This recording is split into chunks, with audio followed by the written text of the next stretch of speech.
Okay, in this class I am going to talk about the angular part of the wave function. Angular part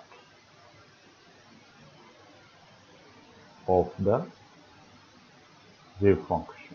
Okay, and we know that the wave function psi of the hydrogen atom that depends upon r, theta, and phi, and this wave function can be written as or can be expressed as r of r, p of theta, and f of phi, right? And r of r is the radial part of the wave function, radial part of the wave function. And this radial part doesn't depend upon any angle like theta and phi. And the other two parts together, or that is p theta f of phi, that is called the angular part of the wave function. Angular part of the wave function. And we already discussed on the radial part of the wave function in the last class. And we already derived the radial part of the wave function for different sets of n and l.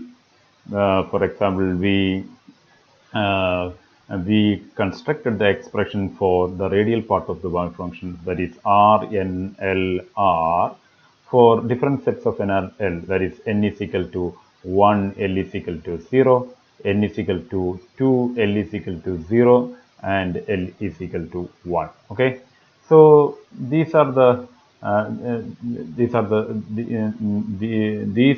were the things that we already learned up to the previous class. Okay, today in this class we are going to deal with the angular part of the wave function. This part, angular part of the wave function, means that is we are going to deal with the product of p theta and f of phi. Okay, and we already know the expressions for p theta and f of phi. We already know the normalized expressions for p theta and f of phi.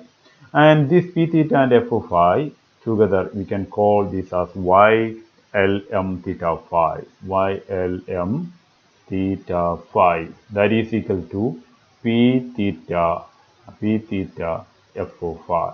P theta f of phi. Okay, and you have already seen this type of a function while we were learning the spherical, that is the particle on the surface of a sphere. There we already saw this function, right? Therefore, I don't need to express everything about the derivation of these functions or constructing these functions because we already did this in our previous discussion on the particle on a sphere. I am going to put the link of that video in the description box here. If you don't know how to construct the functions for this ylm theta phi, you can refer back to that video that we already learned, and there we will get the details of how we can construct these functions. Okay, so we already know that p theta, that is p theta is equal to plm theta, right? plm theta, plm theta, because it is depending upon L and M. That is, the P function depends upon L and M quantum numbers. Okay, and that is equal to, when we are normalizing it, when it is normalized, we can express it as n p l m theta. Okay, and where n is the normalization factor, and we know that we can conveniently express this as the plmx. Okay, that is n normalization factor, and plm theta is plmx. What is that plmx? Associated Legendre function, right? So n plm x, where x is equal to cos theta, and this plmx, this is called the associated Legendre functions, right? Associated Legendre function. Okay, associated Legendre function.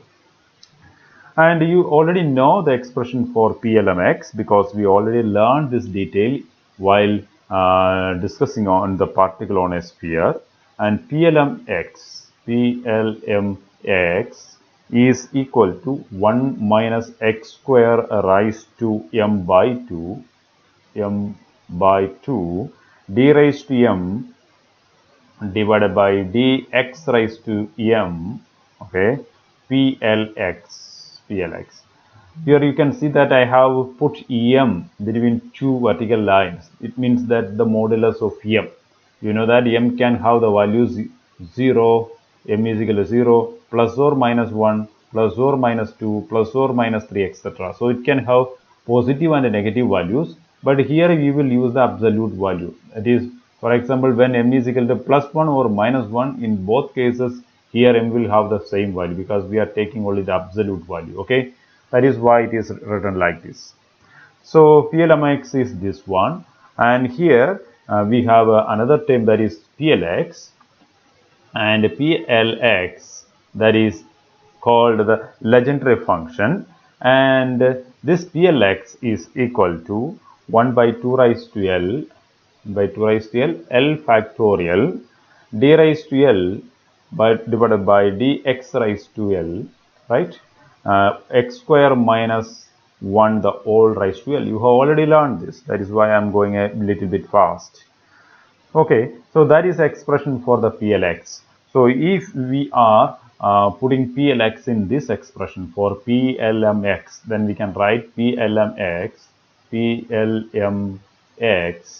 is equal to 1 by 2 raised to L factorial 1 minus x square raised to m by 2, 1 minus x square raised to m by 2. Okay, this m is the absolute value of m by 2, d raised to L plus m divided by d x raised to L plus m. Why I have written like this? What I did is I just put PLX in this expression. Okay, so d raised to m of dx raised to m of PLX. That is why it becomes d raised to L plus m dx raised to L plus m. And in PLX we had this 2 raised to L factorial also. So that has come here. Okay, so 2 raised to n by 2 raised to L factorial 1 minus x square raised to m by 2, and d raised to m of dx raised to m of this quantity, that is dl plus m divided by dx raised to L plus m, x square minus 1 the whole raised to L, right? X square minus 1 the whole raised to L. And here we have a normalization factor also, the normalization factor. And the normalization factor is, let me put the normalization factor here. Okay, normalization factor. And the normalization factor n is equal to, you already know this, 2L plus 1 divided by 2 L minus some factorial divided by L plus some factorial the all raised to 1 by 2, the all raised to 1 divided by 2. Okay, that is the normalization factor N. So this is how we can express P theta. So the P theta is equal to N into PLM theta, and PLM theta is PLMEX, and I have written here PLM, the expression for the PLMX, and I have written here the expression for N also. Okay, so that is the P theta function, and we know what are these P theta functions, because we already derived the expressions for these P theta functions in the case of the particle on a sphere. Okay, those data I will just copy here. We are not going to the details of the derivation of these expressions because we are already familiar with that. Okay, so this is what is about P theta. And then we have f of I also, right? F of I, because the complete wave, the angular part of the wave function contains f of I also. And what about f of I? F of I is equal to 1 divided by root of 2 pi e raised to I m phi. Here we are not taking the absolute value of m, we are taking the real value of m, whatever may be the value of m. Okay, that value we are taking, not the modulus of m. Okay, so this function can be positive and negative. Okay, so means e raised to For example, e raised to minus I5 and e raised to I5 corresponding to m is equal to minus 1 and m is equal to plus 1. Okay, so that we have to remember here. So this is expression for f of I.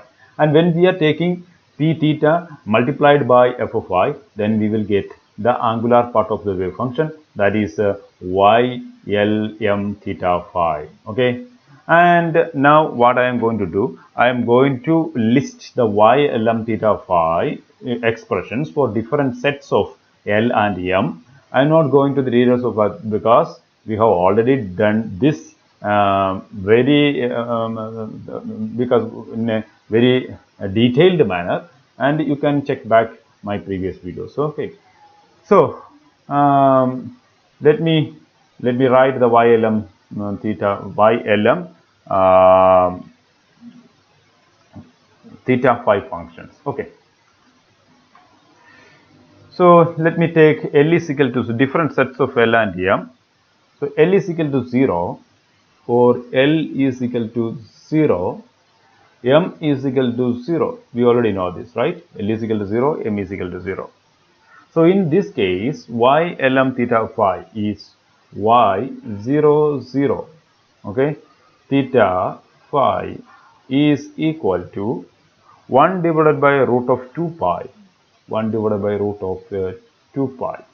This is the expression for y lm theta phi in the case of L is equal to 0, M is equal to 0. Here you can see that this function doesn't depend upon theta and phi. It doesn't depend upon theta and phi. Okay, and here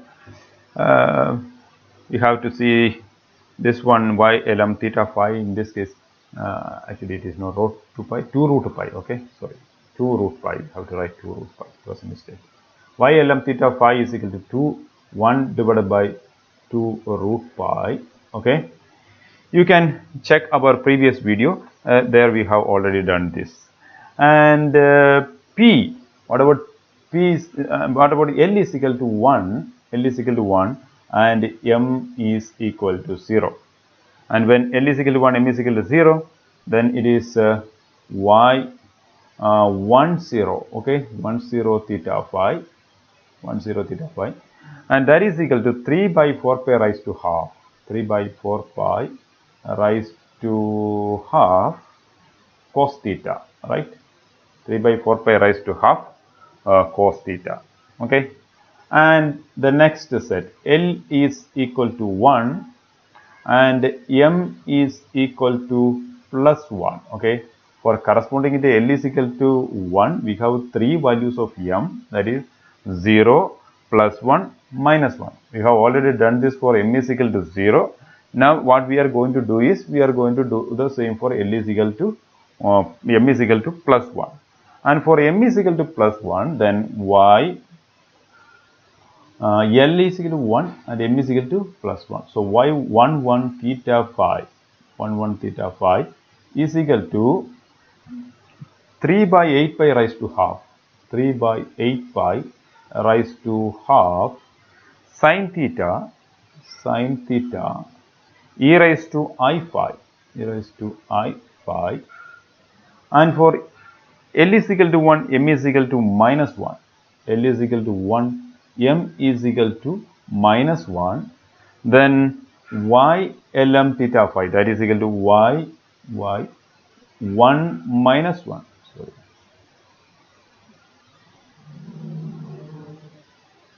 1 minus 1 theta phi is equal to 3 by 8 pi raised to half, 3 by 8 pi raised to half sin theta e raised to minus I phi. Okay, that is for L is equal to 1, m is equal to minus 1. Here you can see that the first set, that is L is equal to 0 and m is equal to 0, this set, okay, this actually corresponds to the s orbital. You already know this. L is equal to 0, m is equal to 0 corresponds to the s orbital. And for L is equal to 1, okay, that corresponds to the p orbital. L is equal to 1 corresponds to the p orbital. So these are 3 sets of p orbitals. Okay, and we will see the plots of this one. Then you will see how this expression should be utilized to the plot, utilized for the plot, whether we can plot it as such or we have to take some linear combinations or not, those things I will discuss later. Okay, so this is for the p orbitals, and now we can do the same for the d orbitals. For the d orbitals, L is equal to 2, right? L is equal to 2. Let me write it in green. So L is equal to 2, and corresponding to that m is equal to 0. Okay, and for this one y20 theta phi is equal to 5 by 16 pi raised to half, 5 divided by 16 pi raised to half, 3 cos square theta minus 1, 3 cos square theta minus 1. And for L is equal to 2, m is equal to plus 1, L is equal to 2, m is equal to plus 1, we have y 2 plus 1 theta phi is equal to 5 by 8 pi, 15 by 8 pi, 15 by 8 pi raised to half, 15 by 8 pi raised to half, sin theta cos theta, cos theta e raised to I phi, and for L is equal to 2 and m is equal to minus 1, in that case y2 minus 1 theta phi is equal to 15 by 8 pi, raised to half sin theta cos theta e raised to minus I phi, and for L is equal to 2 and m is equal to plus 2. Okay, in that case y22 theta phi is equal to 15 by 32 pi, raised to half sin square theta e raised to 2I phi, and for L is equal to 2, m is equal to minus 2, then y2 minus 2 theta phi is equal to 15 by 32 pi raised to half sin square theta e raised to minus 2I phi, okay. So these are the angular parts of the wave function for different sets of orbitals, s orbital, p orbital and d orbital. Now you can closely look at these functions. You can see that except for m is equal to except for L is equal to 0, m is equal to 0. L is equal to 0, m is equal to 0. That is corresponding to s orbital. Except for that orbital, all other orbitals, okay, p and d orbitals, angular part, they are depending upon theta or phi. Sometimes it will depend completely on theta independent of phi, and sometimes it will depend upon theta and phi as well. If m is equal to 0, then it will depend upon theta only in all cases. You can see m is equal to 0 here, it depends upon only theta. Here also m is equal to 0, it depends only on theta, not on phi. But for any other non-zero value of m, it will depend upon phi also. Okay, so this is what you can understand from here. Now what we are going to do is, I am going to plot these angular functions. Earlier we derived the radial functions and then we plotted the radial functions. It was very easy to plot the radial functions there. Why it was easy to plot the radial functions there? Because the radial function, r function, was depending only on one variable, that is the small r, that is a radial distance, right? That was only variable there. Therefore it was easy to plot that r function. But here it is depending upon theta and phi, and these are the polar coordinates. Theta and phi are the polar coordinates, and therefore we have to use another particular type of graph, that is the polar graph. And in polar graph we can plot this theta and the functions containing theta and phi. Okay, and now I will show you how to plot this in the polar graph. Okay, it's very interesting. So let me show you the polar graph. Here is the polar graph. You can look at this polar graph. There is a center in this polar graph. Okay, the polar graph contains a center. Here is the center. See, this is the center. Okay, and from the center, the lines are radiating. So you can see the lines radiating from the center in all the directions. The lines are radiating. And here I have set the lines like the angle between the lines is 15 degree. Okay, every line is separated by 15 degree angle. And you can get the polar graphs with the other angle separations also. For example, you can get the polar graph from in the internet with the 10 degree separations between the lines. Okay, anyway, that depends upon your need. Here I am using a polar graph in which the lines are radiating from the center, and these lines are separated by an angle of 15 degrees. Okay, and here you can see 0. Okay, and this is actually theta. In polar coordinates you have r, theta and phi. These are the polar these are the parameters that you will see in the polar coordinates, r, theta and phi, right? And you know that r is the radial distance, and theta and phi are the angles. What is theta angle? That is the angle from the z axis. Z axis നിന്നുള്ള angle ആണ് തീറ്റ എന്ന് പറയുന്നത്. Phi എന്ന് പറയുന്നതോ, that is the angle from the positive x axis. X axis എന്നുള്ള angle ആണ് phi എന്ന് പറയുന്നത്. Okay, so if we are taking theta is equal to 0, okay, see theta is equal to 0, it means that it's the angle the theta is equal to 0 means there is no angular separation from the z axis. അപ്പോൾ നമ്മൾ z axis ആണ് നമ്മൾ consider ചെയ്യുന്നതെങ്കിൽ z axis ൽ എന്താണ് theta is equal to 0 ആണ് അല്ലേ? Positive z axis ൽ theta is equal to 0 ആണ്. ഇനി z axis നിന്നാണ്ട് ഇങ്ങോട്ട് വരുമ്പോഴോ ഇവിടെ theta is equal to 90 ആവും. theta 90 ആവും. ഇനി അവിടെ നിന്ന് നമ്മൾ സഞ്ചരിച്ച് ഇവിടം വരെ വരുമ്പോഴോ ഇവിടെ വരുമ്പോൾ theta is equal to 180 ആവും അല്ലേ? അപ്പോൾ theta is equal to 0 ആയാലും theta is equal to 180 ആയാലും that is in the z axis. So if there is any line that is represented by theta is equal to 0 and theta is equal to 180, that line actually represents the z axis, and the center of this polar coordinate system actually represents the center of the coordinate system itself. അപ്പോൾ ഇവിടെയാണ് coordinate സിസ്റ്റത്തിന്റെ origin എന്ന് പറയുന്നത്. ഇതെന്ന് പറയുന്നത് എന്താണ്? ഈ line എന്ന് പറയുന്നത് z axis ആണ്, because that is represented by theta is equal to 0 and theta is equal to 180 degree. I have given a detailed video on the polar coordinates in the beginning of this lecture series. Okay, and I will put the description of that in the link for that in the description box.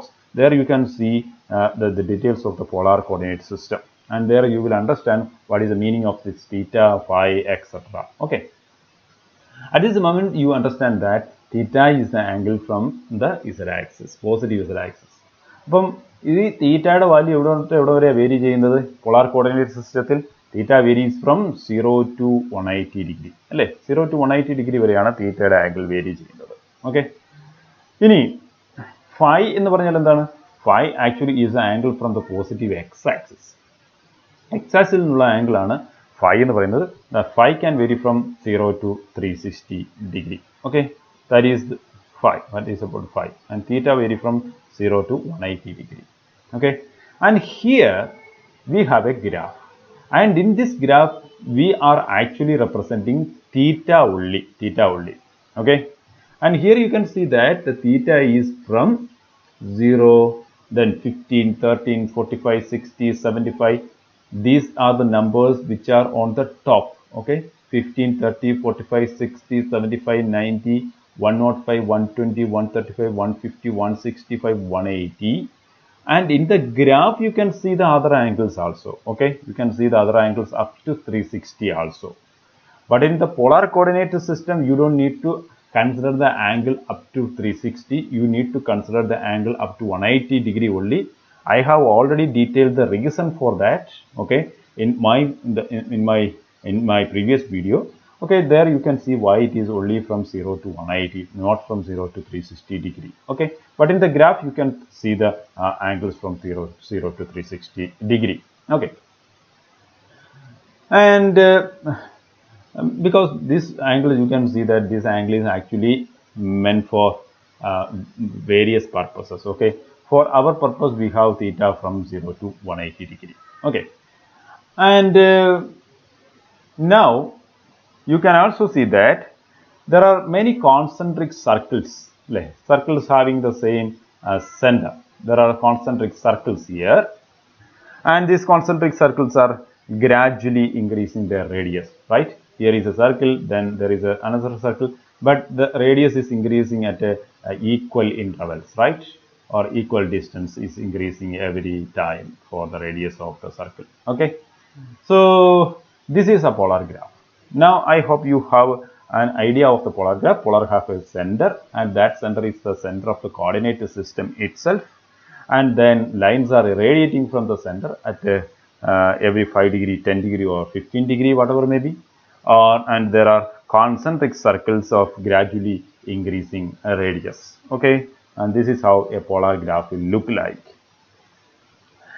And you can see that there are numbers on the top and down. Okay, I will say the significance of the numbers representing at the top and bottom. There are some significance regarding the sign of the values that we are plotting here. I will explain that while we are plotting the functions. Okay, then you will understand it better. And in the polar graph, now we are going to pull out the angular parts of the wave function. Angular part of the wave function. Let us take the first wave function, that is angular part of the s orbital. Okay, that is y0 0 theta phi. That is equal to 1 divided by root pi. Okay, so here you can see that it doesn't depend upon theta and phi. Doesn't depend upon theta and phi. So y0 0 is equal to 1 divided by 2 root pi. Does not depend upon theta and phi. So what you have to do in the polar graph, you have to take every theta. Okay, theta is actually represented here, every theta, and then you have to get the functions value, y values or functions value. Okay, so 0, 15, 30, and then 45, then 60, 75, 90, etc. These are the angles that we can see in this polar graph, right? Corresponding to this, we have to take the y values, and here the y value doesn't depend upon theta. So irrespective of the values of the theta, y will have the constant value. So in all the cases, y will be 2 root pi, 1 by 2 root pi, 1 divided by 2 root pi, etc., etc., like that, right? In all the cases, the y value doesn't change. And therefore, now what we have to do, corresponding to every theta, let me take theta is equal to 0. Theta is equal to 0 is corresponding to this line corresponds to theta is equal to 0. And in theta is equal to 0, y is equal to 1 divided by 2 root pi. Let me take this as y is equal to 1 divided by 2 root pi. Okay, 1 divided by 2 root pi. Let me put a red there. So this is the point 1 divided by 2 root pi. How I put that? Arbitrarily. Okay, I don't have any specific distance from here. So when I am counting 10 circles, let me arbitrarily put this as 1 divided by 2 root pi. And when I am taking the next angle, that is theta is equal to 15. Here theta is equal to 15. And in that angle also, y is equal to the same. That is, there also it will come here. Here also it will come here. So the function will have the constant value at every theta, right? Every theta angle, the function will have the constant value. Okay, so it is like this.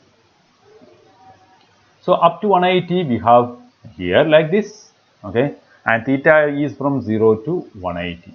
So up to 180 we have the constant value for this s function or y function. Here it is corresponding to the s function. Okay. And now what is remaining? We have marked up to 180. Okay, the same value. And now what is the depends upon phi? What is the dependence on phi? Actually, when we are taking this polar graph, that polar graph is corresponding to a particular phi, because this is the z-axis. This is the z-axis, right? So this is plus z and this is minus z. And let us consider this one as the x-axis or y-axis. Doesn't matter. It is depending on how you are cutting the sphere. Actually, this is the cross-section of a sphere, okay, through the z-axis. Z-axis-il കൂടി നിങ്ങൾ ഈ സ്ഫിയറിനെ cut ചെയ്യുകയാണെന്നുണ്ടെങ്കിൽ നിങ്ങൾക്ക് കിട്ടുന്ന cross section ആണ് ഈ കാണുന്നത്, ഇവിടെ കാണുന്നത്. അപ്പോൾ നിങ്ങൾ z-axis-ൽ കൂടെ ഏതൊക്കെ രീതിയിൽ അതിനെ കട്ട് ചെയ്യാം? You can cut the sphere through the z-axis infinite ways, right? നമ്മൾ x-axis-ൽ കൂടെയുള്ള ആംഗിൾ നിങ്ങൾ കട്ട് ചെയ്തത് ഏത് ആംഗിൾ, x-axis-ൽ നിന്നും കട്ട് ചെയ്ത ആ പ്ലെയിനിലേക്കുള്ള ആംഗിൾ നോക്കുകയാണെന്നുണ്ടെങ്കിൽ അത് എത്ര ആംഗിൾ വരെയാകാം. x-axis-ൽ നിന്ന് 0 ആംഗിൾ തന്നെയാണെന്നുണ്ടെങ്കിൽ ഇതായിരിക്കും x-axis, അല്ലേ? അപ്പോൾ അതൊരു xz പ്ലെയിൻ ആയിരിക്കും. ഇത് x-axis ആയിരിക്കും, ഇത് മൈനസ് x-axis ആയിരിക്കും. ഓക്കെ, ഇങ്ങനെ വരും. കാരണം നിങ്ങൾ x-axis-ൽ കൂടെയാണ് cut ചെയ്യുന്നതെന്നുണ്ടെങ്കിൽ means the angle from the x-axis to the plane of cut is 0 degree, then it will be the xz plane. ഇതൊരു xz plane ആയിരിക്കും. You can cut the sphere at a certain angle from the x-axis. x-axis-ൽ നിന്നും ഒരു 15 degree മാറി നിങ്ങൾക്ക് വേണേൽ cut ചെയ്യാം, അല്ലേ? അല്ലെങ്കിൽ x-axis-ൽ നിന്ന് 45 ഡിഗ്രി മാറി കട്ട് ചെയ്യാം, x-axis-ൽ നിന്ന് 90 ഡിഗ്രി മാറി കട്ട് ചെയ്യാം.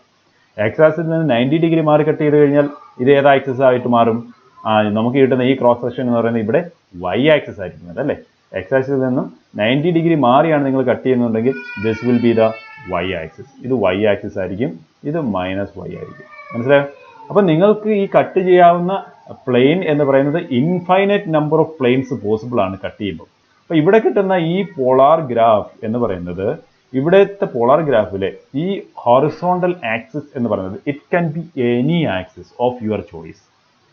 If the axis is at 0 degree from the x-axis, it means that it is the x-axis itself. If it is some angle which is 90 degree from the x-axis, it means that this will be the y-axis. If it is some angle which is in between this 0 and 90 degree, that is something else, right? But x-ന്റെ y-യുടെ ഇടയിലുള്ള ഒരു axis ആയിരിക്കാം ഇതെന്ന് പറയുന്നത്. So this axis, this horizontal axis can be any axis. So this phi can vary from 0 to 360 degree. Phi can vary from 0 to 360 degree. അപ്പോൾ നിങ്ങൾക്ക് infinite number of planes ലൂടെ ഇത് cut ചെയ്യാം. അപ്പോൾ അതിന് കറസ്പോണ്ടിങ് ആയിട്ടുള്ള ആംഗിൾ ആയിരിക്കും നിങ്ങൾ ഇവിടെ കാണുന്നത്. മനസ്സിലായോ? അപ്പം ഇവിടെ എന്ന് പറയുന്നത് phi ഫിക്സ്ഡ് അല്ല, phi can vary.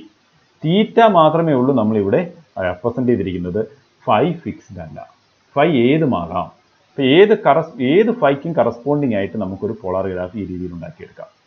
So now our function actually doesn't depend upon phi. So whatever phi value we are taking, the value of the function is not going to change. The value of the function will remain 1 divided by 2 root pi, right? So we have to evaluate this function for every phi value. എല്ലാ phi valuesനും വേണ്ടി നമ്മൾ ഇത് evaluate ചെയ്യണം. അപ്പോൾ നമ്മൾ എന്ത് ചെയ്താൽ മതി? ഈ എല്ലാ phi valuesനും വേണ്ടി ഇവാലുവേറ്റ് ചെയ്യാൻ വേണ്ടി നമ്മൾ ഓരോ phi valueനും വേണ്ടി ഇത് നോക്കിക്കഴിഞ്ഞാലും നമുക്ക് മനസ്സിലാവും it is A constant value over every phi value.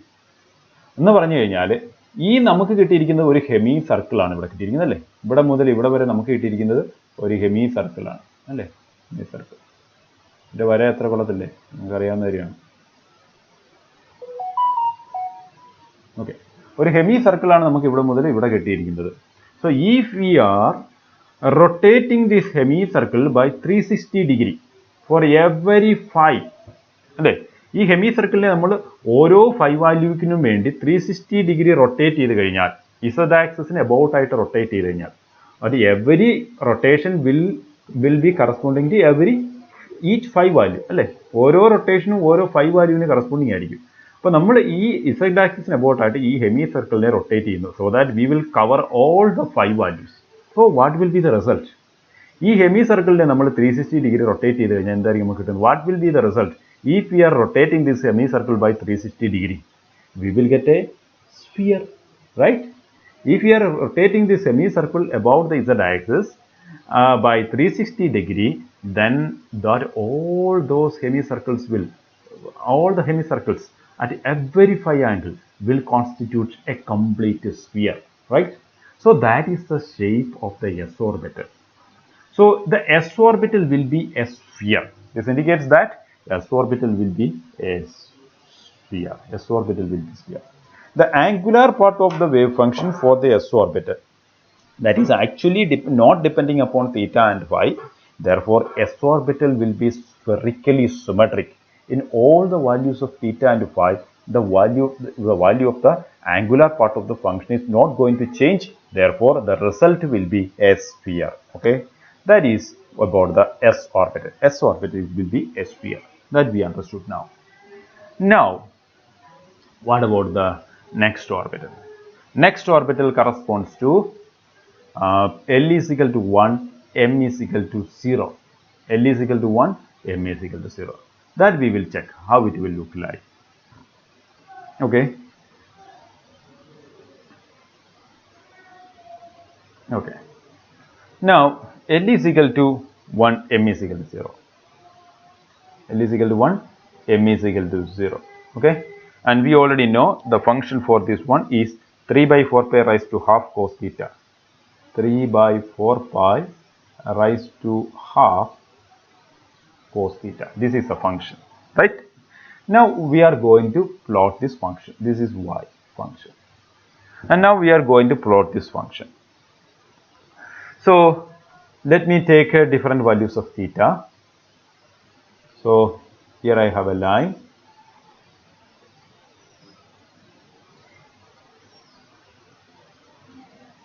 And here in this column I will take theta, and here in this column I will take the y function.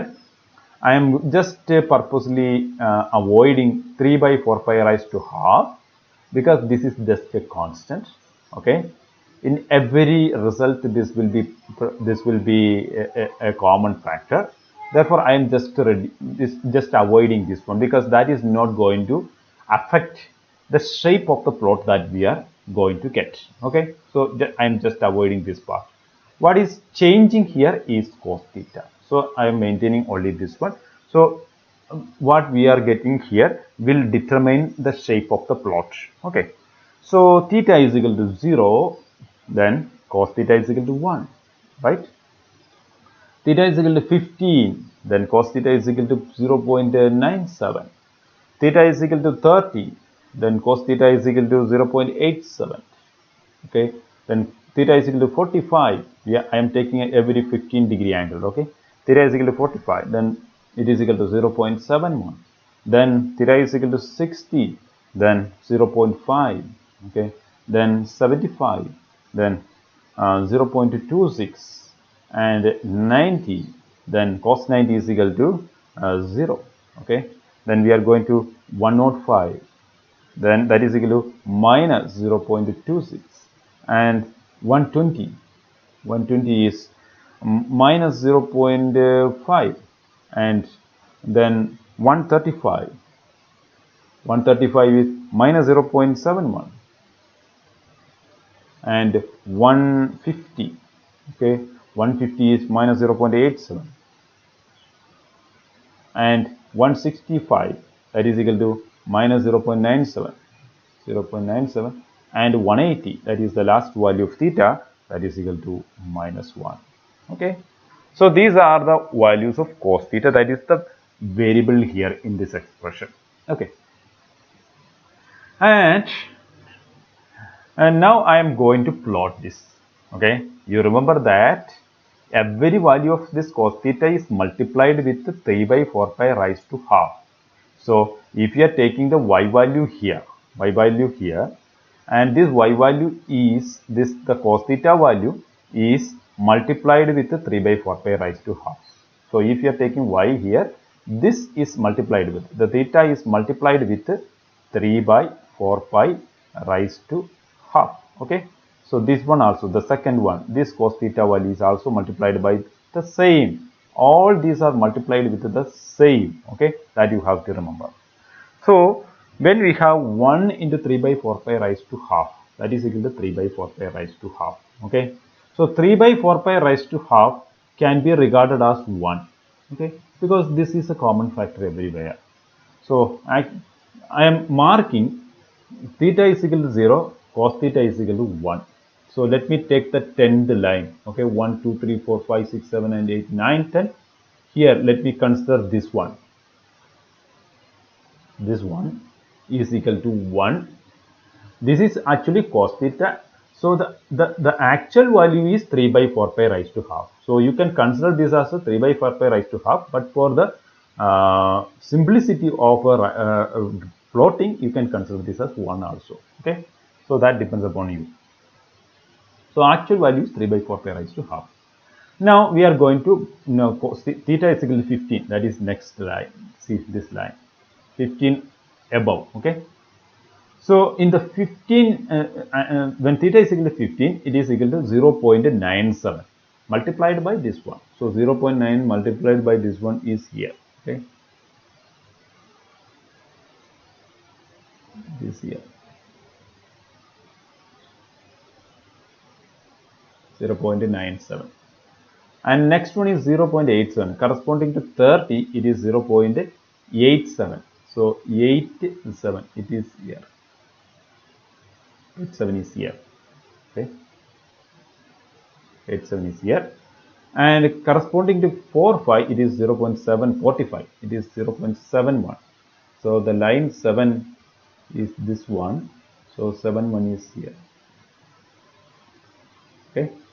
And corresponding to 60, it is 0.5. Corresponding to 60, it is 0.5. Where is the fifth line? Yeah, here. So it is here, 0.5.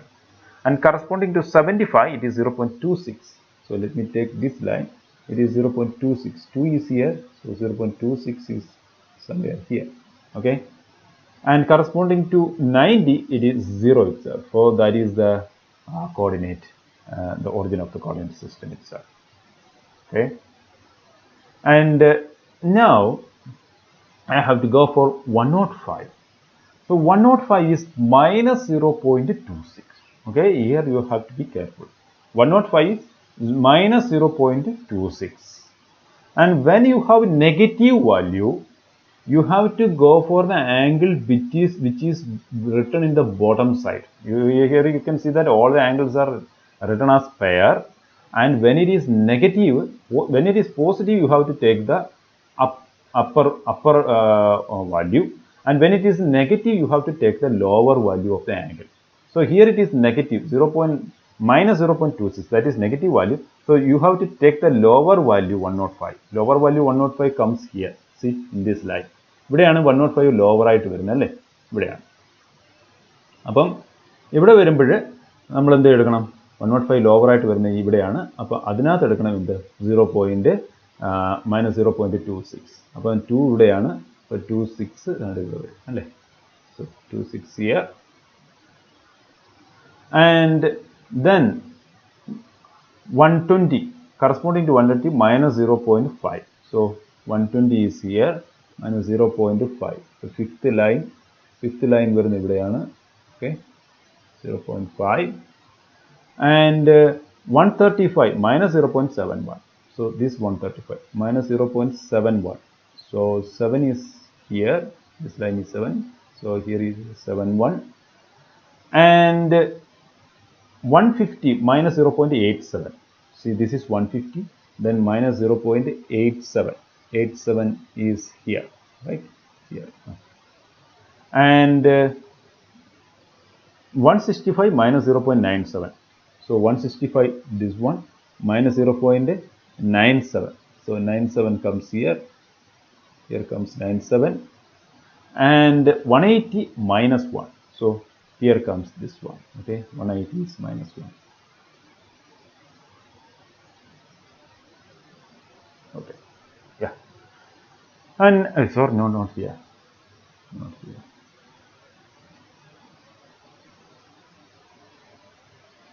here. Okay. The 10th surface here. Yeah, and so. Now you can look at this one. Say, let me join all this. Okay, join all this, and when joining, you can see what is coming here. I am joining all these points. Okay.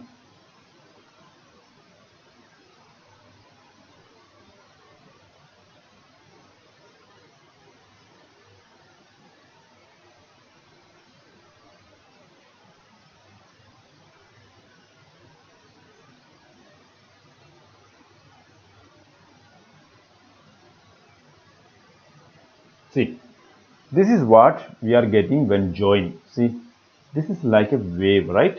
This is like a wave.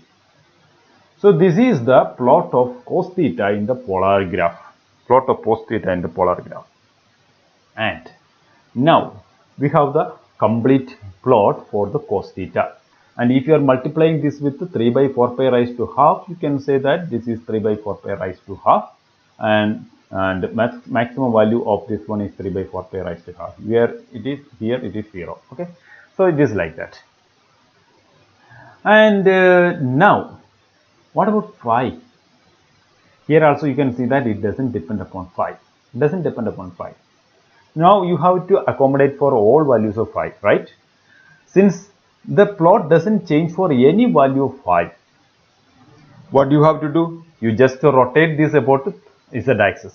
So you z axis about rotate phi value change right? Z axis about rotate x axis this plot in the 360 degree rotate. So 360 degree rotate phi 0 to 360 values cover. So when we are covering all the values from 0 to 360 for phi, just by rotating this plot about the z axis. This is z axis. Theta is equal to 0, theta is equal to 180. This is z axis. But z axis is about rotating mode, then we will cover all the phi values. So during this complete rotation about the 360 degree, what will happen? Here we have a hemicircle. Right now, we have a hemicircle. This hemicircle we rotate complete phi rotate that's a circle. That's a hemicircle or sphere. That's a circle and hemicircle and a sphere. So after 360 degree rotation, we will get a sphere here. We will get a sphere here. Here. Right? And we will get a sphere here also. So after 360 degree rotation, means covering all the phi values, we will get 2 spheres. The two spheres see, this is what we will get. 2 spheres. And what is the orientation of these spheres?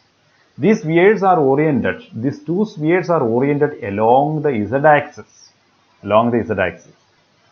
So actually, the function which is represented by L is equal to 1, M is equal to 0 corresponds to the PZ orbital. This corresponds to the PZ orbital. This is because the angular function is oriented along the z-axis. The z-axis is oriented that is the P orbital. P orbital is a complete wave function. Angular part. Therefore, we can say that this is the angular part of the wave function corresponding to the PZ orbital.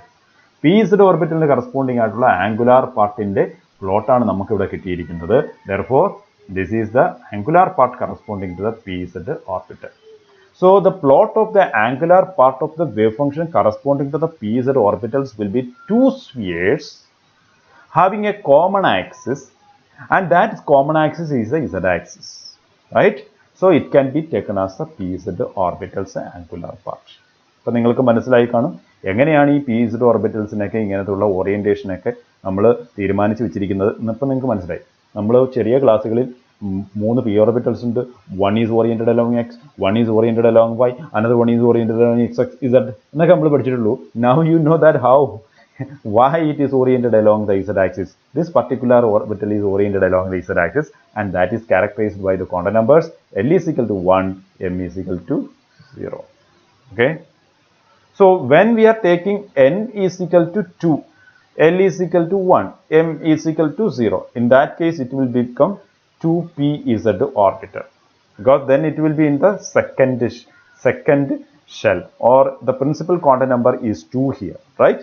So it will be the 2pz orbital. If you are changing the n is equal to n value, that is n is equal to 3, then it can become the 3pz orbital. Okay. So whatever may be the principal quantum number, irrespective of the principal quantum number, the angular part of the wave function is same. Angular part of the wave function will be the same. The principal quantum number actually comes in the radial part. N വരുന്നത് എവിടെയാണ്? Radial പാർട്ടിലാണ് വരുന്നത്. അപ്പോൾ ഇവിടെ angular പാർട്ടിൽ വരുന്നത് എല്ലും എമ്മും ആണ് അല്ലേ? അപ്പോൾ എല്ലും എമ്മും പി ഓർബിറ്റിനെ സംബന്ധിച്ചോളം, പി സെഡ് ഓർബിറ്റിനെ സംബന്ധിച്ചോളം L is equal to, for the pz orbital, for pz orbital L is equal to 0, M is equal to 0 എന്ന് നിങ്ങൾക്ക് ഇപ്പോൾ മനസ്സിലായി. Okay, so this is the plot of the angular part of the p orbital. Now I am going for the next set. Okay, next set. So the next set is L is equal to 1, M is equal to plus 1, L is equal to 1, M is equal to minus 1. Here we have to be careful. Okay, so let me take L is equal to 1, M is equal to plus 1, and L is equal to 1, M is equal to minus 1. What were the y values here? The y values in this case, we have already written the y values here. See, 3 by 8 pi raised to half sin theta e raised to I phi, 3 by 8 pi raised to half sin theta e raised to minus I phi. Okay, so these were the y values. 3 by 8 pi raised to half sin theta e raised to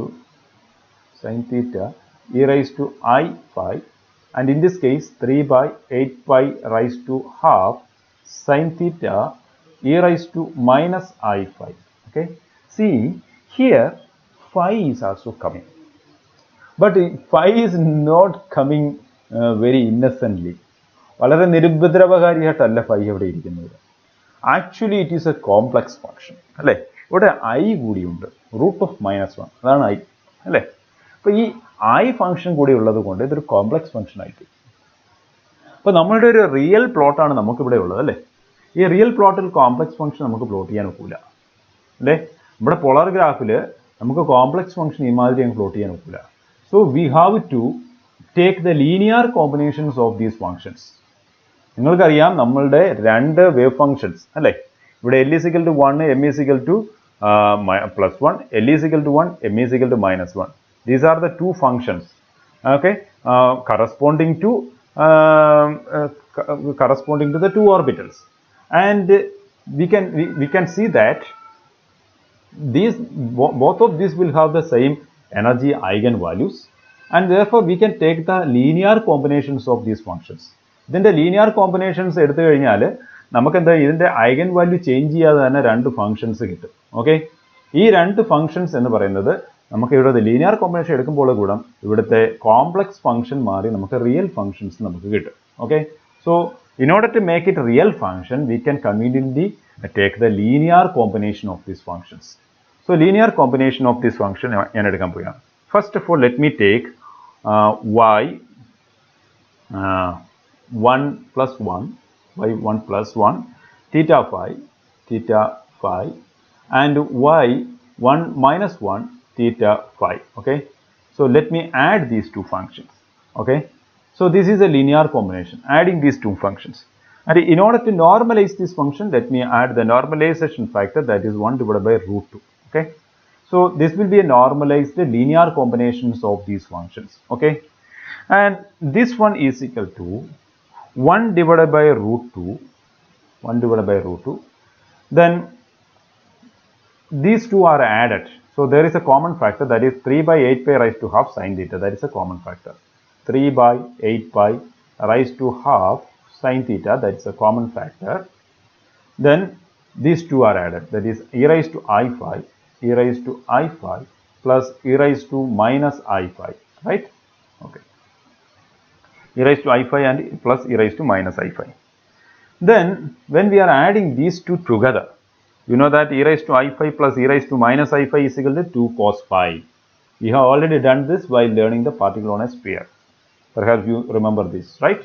So that is equal to 1 divided by root 2, 3 by 8 pi raised to half sine theta. Instead of this one, we can write 2 cos phi into 2 cos phi. Okay, and that is equal to 1 by root 2 3 by 4 pi raised to half sin theta into 2 cos phi. This 2 can be put inside this one, then it will become 4, because here it is 1 by 2 raised to 1 by 2 means root of 4 is equal to 2. So we can put 4 here, that 4 and 8 will be cancelled, then it will be 2 here in the denominator, then 3 by 2 pi, then this root 2 will go inside, then it will be 3 by 4 pi. Okay, so we can write like a 3 divided by 2 pi, 3 by 2 pi raised to half sin theta cos phi, that is equal to 3 by 4 pi raised to half sin theta cos phi. Okay, so this is the result. So when we are taking the linear combination 1 by root 2 y 1 plus 1 theta phi 1 y 1 minus 1 theta phi, that is equal to 3 by 4 pi raised to half sin theta cos phi. Now you can see that this is a real function. This is not a complex function, this is a real function. Okay, so I am going to take this real function and plot this real function against theta and phi. Okay, so in the next page, that is what I am going to do. So I am going to take theta here,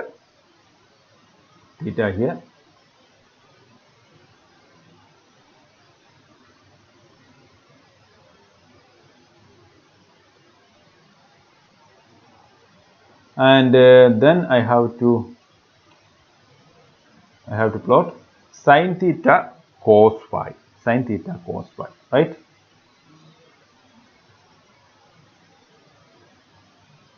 Sin theta cos phi, and here we know that it depends upon phi also, sin theta cos phi, and here it depends upon phi also.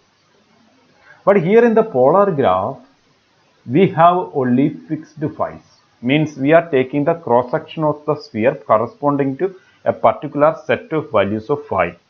So if we are taking this one as the x-axis, this x-axis then phi will be equal to 0 and phi will be equal to 180. 0 and 180 ആയിരിക്കും ഇവിടുത്തെ phi values എന്ന് പറയും. ഇവിടെ plot ചെയ്തിരിക്കുന്നതൊന്നും phi അല്ല, ഇവിടെ കൊടുത്തിരിക്കുന്ന എല്ലാം theta values ആണ്. നമ്മൾ phi ആയിട്ട് നമ്മൾ x ആക്സിസിൽ കൂടെയാണ്, അല്ലെങ്കിൽ ഇത് z ആക്സിസും ഇത് x ആക്സിസ് ആയിട്ടും പരിഗണിക്കുകയാണെന്നുണ്ടെങ്കിൽ ഇവിടെ വരുന്നത് ഈ x axis corresponds to phi is equal to 0 and this minus x axis corresponds to phi is equal to 180. അങ്ങനെയാണെന്നുണ്ടെങ്കിൽ ഇത് zx പ്ലെയിനിലായിരിക്കും ഈ പോളാർ ഗ്രാഫ് ഇരിക്കുന്നത്. Okay, this polar graph will be in the zx plane. Okay, so let us consider that this is plus x axis, so that phi in this case, phi here is equal to 0. അപ്പം positive X axis ആണല്ലോ, positive X axis അല്ലേ. ഇനി ഇത് minus x axis ആണ്, minus axis. It means that phi in this case is equal to 180 ആണ്, ഇവിടെ phi 180 ആണ്. അങ്ങനെയാണ് ഈ പോളാർ ഗ്രാഫ് നമ്മൾ സെറ്റ് ചെയ്തിരിക്കുന്നത്. So that this polar graph is in the xz plane. xz പ്ലെയിനിലാണ് ഈ പോളാർ ഗ്രാഫ് ഉള്ളത്. ഓക്കെ, ഇനി നമുക്ക് മറ്റൊരു പ്ലെയിനിൽ വേണം ഇതിനെ yz പ്ലെയിനിൽ വേണം സെറ്റ് ചെയ്യാം, അതിന് നടുക്കുള്ള ഏതെങ്കിലും പ്ലെയിനിൽ വേണം സെറ്റ് ചെയ്യാം. At the moment we are setting this polar graph in the xz plane. Okay, and now since it is in the xz plane, we have two phi values. One phi value is 0, that is corresponding to plus x axis, and the other phi value is 180, that corresponds to the minus x axis. Okay, So instead here, instead of cos phi, we have to write cos 0 and cos 180. Okay, cos 0 and cos 180. So let me write cos 0 here. So this is cos 0, and I have to again calculate sin theta cos 180 also, cos 180. So this 0 and 180 corresponds to the two phi values available in this xz plane. Okay, and let me calculate these functions. So different values of theta I am going to write. That is 0, 0, then 15, then 30, 45, 60, 75, 90, then 105, then 120, 135, 150, then 165, and 180. Okay, so these are the different theta values, and corresponding to this I am going to calculate sin theta cos 0. What is cos 0? Cos 0 is equal to this one. Cos 0 is equal to 1. Cos 0 is equal to 1. So I have to calculate only sin theta here. That is multiplied with 1 only. Okay. So here it is sin 0, that is equal to 0. Sin 15, that is equal to 0.25. Okay. Sin 30, 0.5. So let me write the other values: 0.5, 0.71, then 0.87, then 0.97, and corresponding to 90, sin 90 is equal to 1. Okay, and 105, that is 0.97 again, and 120, 0.87, and 135, 0.71, and it is 0.5, then 0.26, and 0. Okay, so these are the sin theta cos 0 values here. And what about the values here? Here cos 180 is equal to -1. Okay, so all the sin theta values must be multiplied with the minus sign. So this is equal to 0, this is minus 0.25, minus 0.5, minus 0.71, minus 0.87, minus 0.97, then minus 1, then minus 0.97, minus 0.87, minus 0.71, minus 0.5, and minus 0.26, and 0. Okay, these are the sin theta cos 180 values. And now we have to plot these values. So let me take theta is equal to 0. Okay, theta is equal to 0. I am going to plot these ones. Corresponding to theta is equal to 0, that is this line. Theta is equal to 0, then the value is 0. Okay, so let me take a reading here. Value is equal to 0 here. Okay, and corresponding to theta is equal to 15, then it is 0.25, 0.25. So it comes here. Okay, and then it is 0.5. Okay, that is corresponding to 30, it is 0.5. So it comes here. And corresponding to 45, it is 0.71. 0.71. 71 is here. Okay, 71 is there. And then 0.87. 87 comes here. And then 0.97 comes here, and then 1 comes here. Okay, and next 105 degree, then it is again positive value, so it is 0.97. So positive value ആയതുകൊണ്ട് നമ്മൾ ഇത് തന്നെ എടുക്കുന്നത്, മുകളിലുള്ള 105 ആണ്. We have to take the upper 105 value since it is positive. So there is 0.97 here. So it is here. Then 0.87. So it is here. 0.87 is here. Then 0.71 is here, is 0.71, and then 0.5 is here, and next is 0.26 is here, 26 is here, and then 0, so comes back here. Okay, so what is this one? So let me draw this. What is this? Let me connect all the points.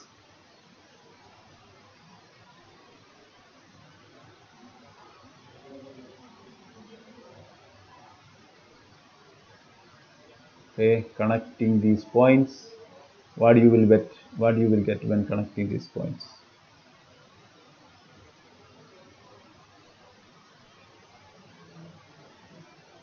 Yeah, this is what you are getting, connecting these points. It is not very clear. Let me take another color. Sorry. So when you are connecting these spheres, you will get like this. You will get a circle like this, right? A complete circle like this. A complete circle like this. See? Wonderful, right? A complete circle like this. And now it is not complete. Now we have to go for the next one, that is sine theta cos 180, that is 0. Okay, theta is equal to 0, this value is 0, so again it is 0 here, and theta is equal to 15, then it is minus 0.25. Because it is minus, we have to take the lower value of theta, that is 15 here. So that is equal to minus 0.25. So 2 is here and 0.25 is here. So this is it, 0.25. Then next one is minus 0.5, that is here. Then next one is minus 0.71. So minus 0.71 is here. Okay. Then minus 0.87. 0.87 is here. And next one is minus 0.97. So that is here. And next one is minus 1. That is here. Okay. And now we have to go for 105, then it is minus 0.97, so we have to go here, minus 0.97, then minus 0.87, that is here, right, and then minus 0.71, that is here, okay, and minus 0.5, okay, that is here. Okay, that is corresponding to 150. Then corresponding to 165 minus 0.26, 165 minus 0.26, that is here, and last one is 0. Okay, so here. So let me connect these dots. Let me connect these dots and see what we are getting. Okay, when we are connecting these dots, what we will get like this. We will get like this, right? See. My drawing is not good. You know this. I am notorious for bad drawing. Okay. Yeah. So here also you are getting another sphere. So you have a sphere here. You have another sphere here also. So these two spheres are oriented along which axis? The x-axis, right? This is oriented along the x-axis. And here we have constructed only for a particular phi. And that particular set of phis, that is 0 and 180. Now you can set up this for all the possible sets of phi values. For example, you can construct this for phi is equal to 15 and the opposite set is phi is equal to 195. Not 195, 15 and 345. Okay, 15 and 345. Okay, or you can construct for 30 and 330, 45 and 315, 60 and 300, like that. Okay, for different pairs of 5 values, you can construct this, and you can see that you will get the spheres. Everywhere you can get the spheres like this. But you have to remember, when you are constructing these spheres for different 5 values, the radius of the spheres will change. Okay, because in this set, when phi is equal to 0 and 180, at that time cos 0 is equal to 1 and minus 1. Okay, but when you are going for the y-axis, what will happen when you are going for the y-axis? In the y-axis, phi is equal to 90. In the y-axis, phi is equal to 90. Okay, and then phi is equal to in the y-axis phi is equal to 90 and then 270. 90 and phi is equal to 270, right? So when you have phi is equal to 90, then cos 90, we have sin theta cos phi, right? So cos 90 is equal to 0 and cos 270, okay, that is also equal to 0. Okay, so when you are taking the y-axis, when you are taking the polar graph, if you are taking the plane of the polar graph as the xy axis, zy axis, sorry. When you are taking the plane of the polar graph as the zy plane. Earlier case, we took the plane of the polar graph as the which plane? xz plane.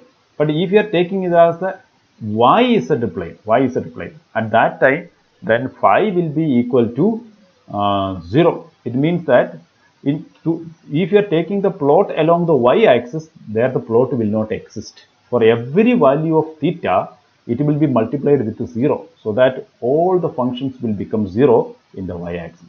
So in the y-axis, y is equal to y that is y 1 plus or minus 1. Theta phi is equal to 0 along y-axis.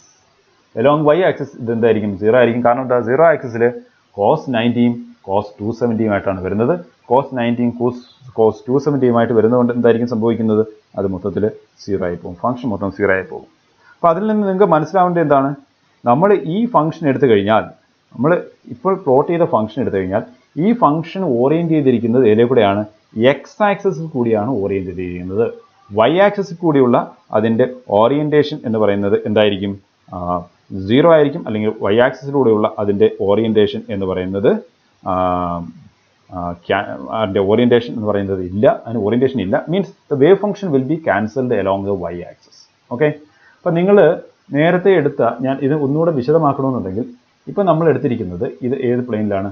X z പ്ലെയിനിലാണ് ഇരിക്കുന്നത്. ഇനി നമ്മൾ ഇതിനെ Z ആക്സിസിൽ കൂടി view ചെയ്യുന്നു എന്ന് വിചാരിക്കുക. You are viewing this through the Z axis. മുകളിൽ കൂടെയാണ് ഇതിനെ വ്യൂ ചെയ്യുന്നത്. ഈ ഭാഗത്ത് ഇതിനെ വ്യൂ ചെയ്യുക. പ്ലസ് ഇസഡ് ആക്സിസിൽ കൂടെ താഴേക്ക് നോക്കുക. നമ്മൾ എന്തായിരിക്കും കാണുന്നത്? അത് സർക്കിളായിട്ടായിരിക്കും കാണുന്നത്? അല്ല, നമ്മൾ ഇസഡ് ആക്സിസിൽ കൂടി അതിനെ വ്യൂ ചെയ്യാമെന്നുണ്ടെങ്കിൽ നമ്മൾ കാണുന്നത് എക്സ് വൈ പ്ലെയിൻ ആയിരിക്കും. അപ്പോൾ എക്സ് വൈ പ്ലെയിനിലുള്ള ഇതിൻ്റെ പ്രൊജക്ഷൻ എന്ന് പറയുന്നത്, ഈ സർക്കിളിൻ്റെ പ്രൊജക്ഷൻ എന്ന് പറയുന്നത് ഒരു ലൈൻ ആയിരിക്കും അല്ലേ?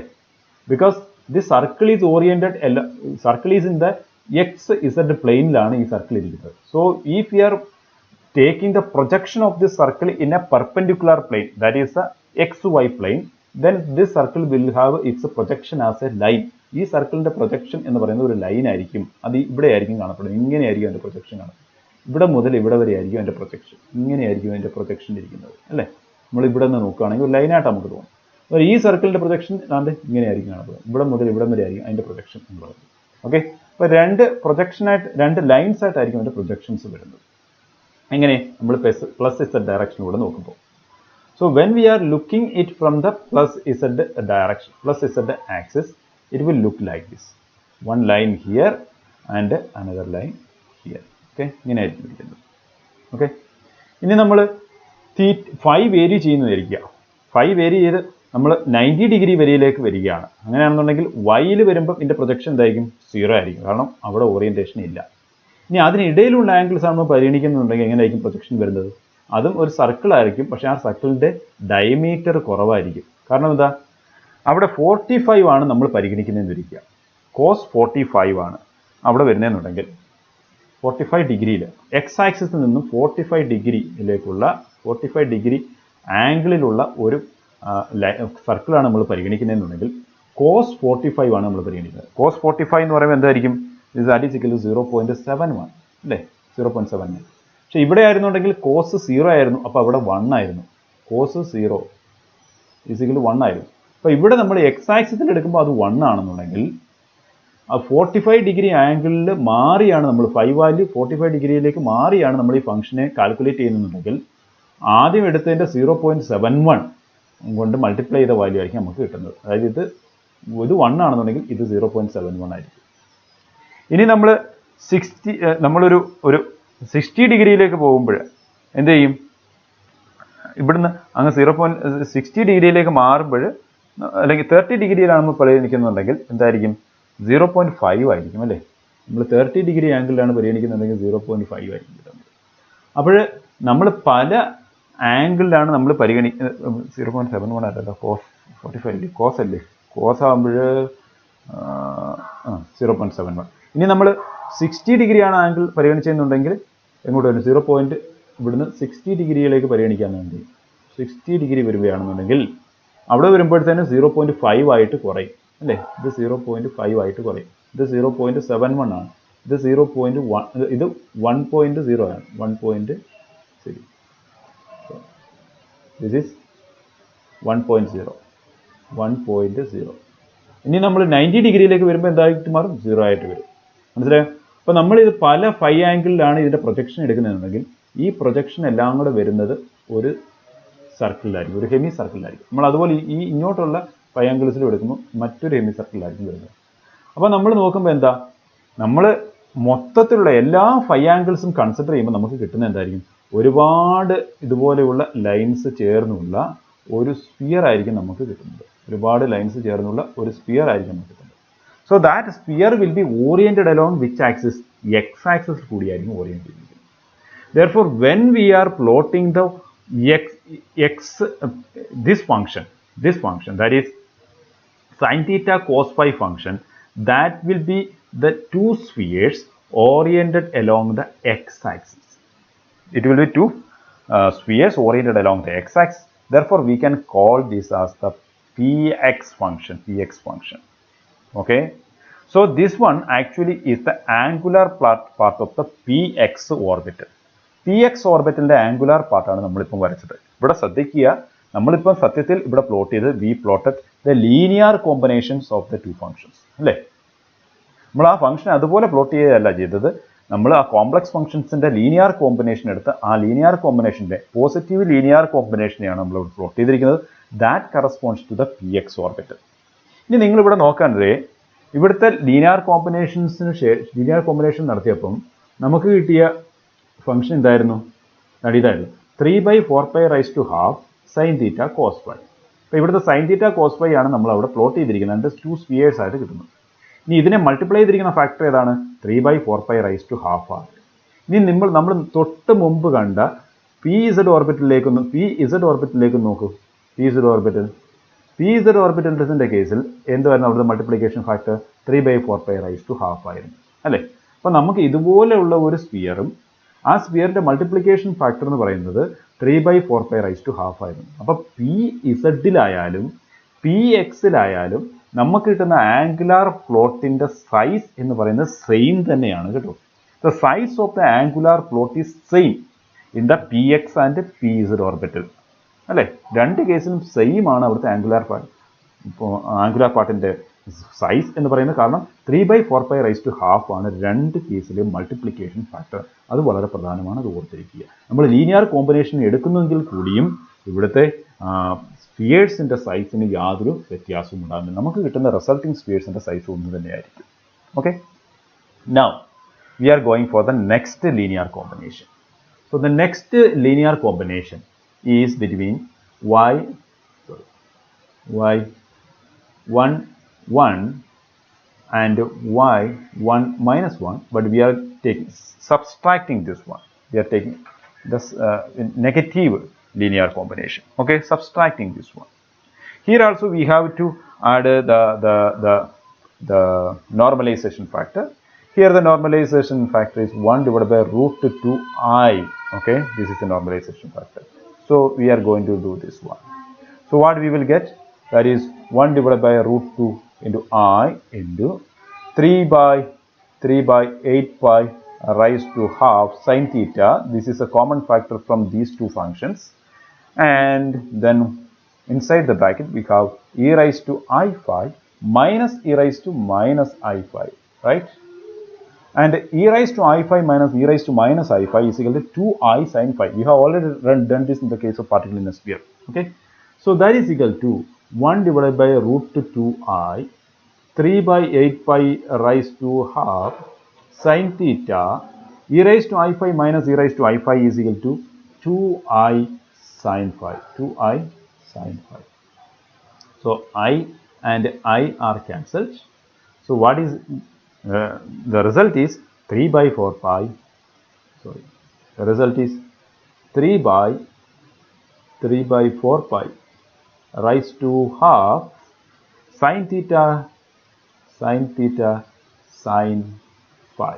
3 by 4 pi raised to half sin theta sin phi. Okay. So this is the next linear combination and this is a real function.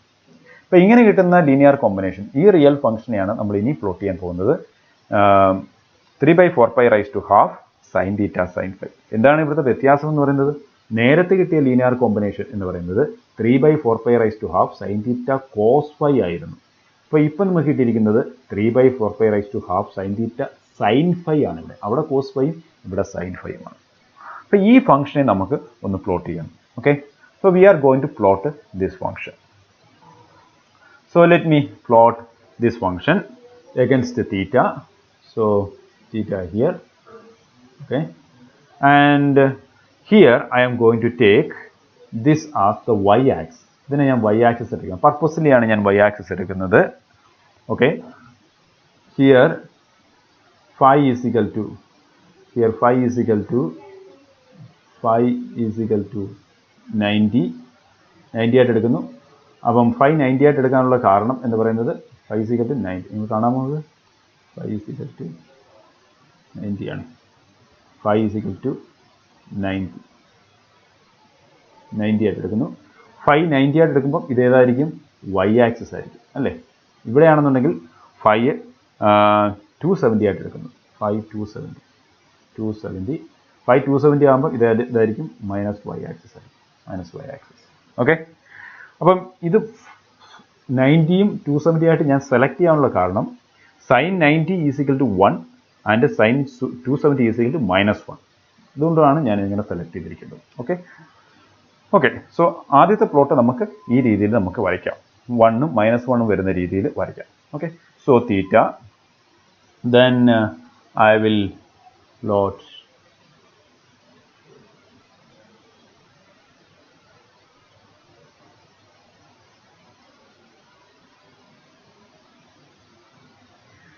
So this is sin theta sin 90, sin theta sin 90, and this is sin theta sin 270. Okay, and sin 90 is equal to 1 and sin 270 that is equal to -1. So the functions that we are getting here should be multiplied with the 1 in this column and -1 in this column. Okay, so for different values of theta I am going to find out the functions. So let me take theta is equal to 0, 15, then 30, 45, then 60, 75, 90, 105, and 120, 135, then 150, 165, and 180. Okay, these are the different sets of theta values, and corresponding to this we have to take the sin theta values. Okay, so sin theta is equal to 0, 0.26, okay, and then 0.5, and then 0.71, 0.87, 0.97, and 1, and then 0.97, then 0.87, then 0.71, and then 0.5, and then 0.26 and 0. Okay, these are the sin 90 values, and these values are multiplied with 1. Therefore, the values are not changing. And but here the sin 90 values are multiplied with -1 because sin 270 is equal to -1 here. So these should be multiplied with -1. So the sin 90 values, the function values will be 0 here, minus 0.26, minus 0.5, minus 0.71, minus 0.87, minus 0.97, and minus 1, then minus 0.97, minus 0.87, minus 0.71, minus 0.5, minus 0.26, and minus, that is equal to 0. Okay, so if you are looking at this table is similar to what we already saw, right? Similar to this one, 0.225, 0.5, 0.71 increasing, then again decreasing to 0, and here we are taking all the negative values. Okay, so when we are plotting this one, the last one, we will get the similar plot like what we got last time. Okay, so we will have a sphere here.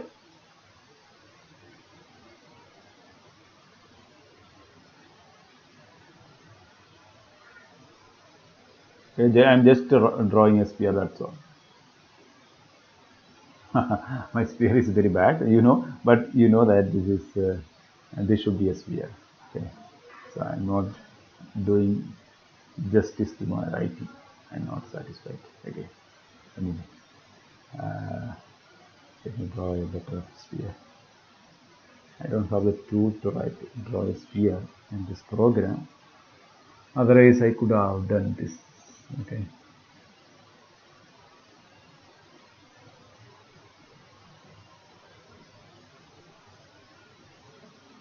Okay, better sphere.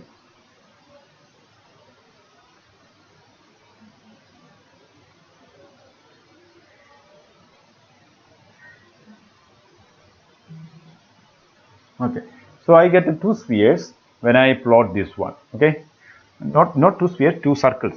We cannot say sphere at this moment. So two circles here when I am plotting this one, and this is for a particular value of phi, particular set of values of phi. Phi is equal to 90 and phi is equal to 270. Okay, now you have to draw this for every possible sets of values of phi. And another possible set of values of phi is equal to 0 and phi is equal to 180. Phi is equal to 0, phi is equal to 180 ആകുമ്പോൾ അത് ഏത് axis ആവും? X axis ആവും. So phi is equal to 0, phi is equal to 0, phi is equal to 180. ഈ കേസിലാകുമ്പോൾ sin 0, okay, നമ്മൾ നേരത്തെ എടുത്ത മാതിരി sin 0 is equal to എന്തായിട്ട് മാറും? sin 0 is equal to 0, sin 0 is equal to 0, and sin 180 is also equal to 0. Sin 180 is equal to 0. So when we are taking phi is equal to 0 and phi is equal to 180, the axis corresponding to these two angles, that is the x-axis. നമ്മൾ X axis എടുക്കുമ്പോൾ എന്താകും? ഫംഗ്ഷൻ്റെ value complete 0 ആയി പോകും. കാരണം function multiply ചെയ്യുന്നത് 0 എന്ന് പറയുന്ന value കൊണ്ടായിരിക്കും രണ്ട് കേസിലും. അപ്പം ഫംഗ്ഷൻ്റെ മൊത്തത്തിലുള്ള വാല്യൂ 0 ആയി പോകും. So if you are trying to plot this function along the x-axis, the result will be 0. So what does it mean? The function will be oriented along the y-axis. So you can do the similar operation what we did in the previous case for every sets of values of phi. And finally you will get two spheres. And these two spheres will have a common axis. And that common axis will be the y-axis. Therefore, this function will be two spheres oriented along the y-axis, and therefore this is the angular part of the function, angular part of the wave function corresponding to the py orbital, angular part of the wave function corresponding to py orbital. So py orbital's angular part will be two spheres oriented along the y-axis. Okay, and here also you have to see that. Here the multiplication factor in this case also 3 by 4 pi raised to half. The same multiplication factor we saw in the case of Px and Pz. Therefore, this sphere, even if this is a sphere like what we can see here, and every point in the sphere should be multiplied with the same multiplication factor, that is 3 by 4 pi raised to half. Therefore, the actual size of this sphere will be same as in the case of the Px orbital and also in the case of the Pz orbital.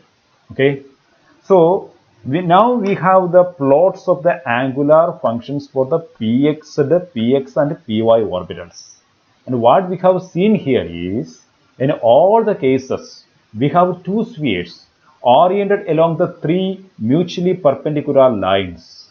The first two functions, that is the functions that we actually, the first function was corresponding to the Pz orbital. What was that function? The function corresponding to the Pz orbital was 3 by 4 pi raised to cos theta. It was independent of y. So we got to two spheres oriented along the z-axis. And in the second case, we took the linear combinations. And by taking the linear combinations, we got two functions. The first function was 3 by 4 pi raised to half sin theta cos phi. And that function was oriented along the x-axis. So we got two spheres oriented along the x-axis. That was the angular part of the function, wave function corresponding to the Px orbital. And finally, we got two functions. That is here. Finally, we got two functions. Finally, we got two spheres oriented along the y-axis. And this one we got from the function 3 by 4 pi raised to half sin theta sin phi. And that is oriented along the y-axis. In all the cases, the spheres are equally sized, irrespective of Px, Py or Pz. In all the cases, the spheres are equally sized, okay, because the multiplication factors are same in all the cases. Now we have the angular part of the three p orbitals. Now we saw how the s orbital can be plotted, how the p orbital's angular part can be plotted. But don't think that this is the plot of the orbital itself. Actually, this plot gives only the orientation of the orbitals. This talks about the orientation of the orbitals. Orientation. This is not actually representing the shape of the orbital.